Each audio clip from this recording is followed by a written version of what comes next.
একটি নির্দিষ্ট দ্রব্যের লাভ 120%। যদি ক্রয়মূল্য 10% বৃদ্ধি পায় এবং বিক্রয় মূল্য একই থাকে, নতুন লাভের মার্জিন কত হবে? তাহলে দেখো অঙ্কটা কীভাবে করব। সিপি বা ক্রয় মূল্য কত বলেছে আমার? 100। এসপি কত? এসপি বলেছে 120% লাভ, মানে 100 টাকার ওপর 120% মানে কত? 220 হবে। এটা আগে। এবার এখন কি বলছে? সিপি 10% বৃদ্ধি পাচ্ছে, মানে এই 100 টাকার যে ক্রয় মূল্য তার উপর 10% বৃদ্ধি পাবে, কত হবে? 110।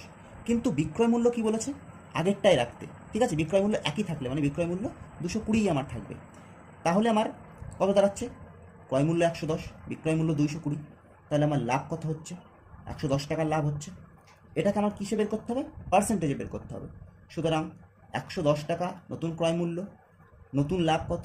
110 ইন্টু পার্সেন্টেজ 100%, কত? 100%। অপশন